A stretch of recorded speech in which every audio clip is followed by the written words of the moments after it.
One of the most widely discussed topics in today's political world is whether to raise the minimum wage or not. I believe that 1010 is the right amount and joined 65% of Iowans in supporting a higher minimum wage, according to the Des Moines Register's 2014 poll. I also join over 600 economists, including 7 Nobel Prize-winning economists, in support of a higher wage because no one can live on barely over $15,000 a year. In support of a higher wage because no one can live. Raising the minimum wage to 1010 is good for the economy and will create more jobs. Now you may be wondering why the specific amount I chose to get behind is the 1010 proposal. $10.10 an hour is the amount that Iowa's former Senator Tom Harkin proposed in 2013. If 1010 was passed and indexed with inflation, over 16 million workers nationally would benefit. And over 300,000 Iowans would get a raise, as well as over 1 million single mothers. There are a few myths that I like to debunk about the minimum wage increase.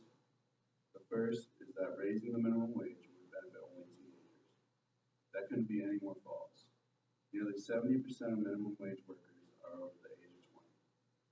More often than not, these are the primary breadwinners in the family. The second myth is that raising the minimum wage would cause inflation. We've seen that to be false also. Over half of the states have a higher minimum wage, and this year we experienced no inflation at all. Less than 1% in the Midwest, according to the Bureau of Labor Statistics. In 29 states, to be exact, have a higher wage than we do. It wasn't always this way. Iowa was actually one of the first states to raise the wage to $7.25 an hour, doing so before the federal government.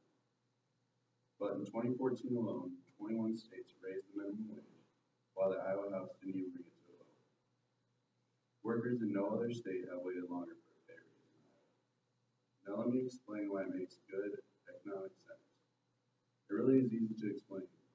The consumer spending accounts for 2/3 of economic activity, meaning if consumers have more to spend, the economy will grow and jobs will be created. The real value of the minimum wage peaked in 1968 and since has continued to go down as expenses go up. We need to put a stop to that ridiculous trend, and no one who works a full-time job should be in poverty. As Bill Clinton once said, if you raise the minimum wage in a phased way, it always creates jobs. Why? Because people who make the minimum wage or near it are struggling to get by. They spend every penny they make and they turn it over to the economy. They create jobs, they create opportunity, and they take better care of their children. It's just the right thing to do, but it's also very good economics. Let's raise the wage to $10.10 an hour because the economy will flourish and lift millions out of poverty.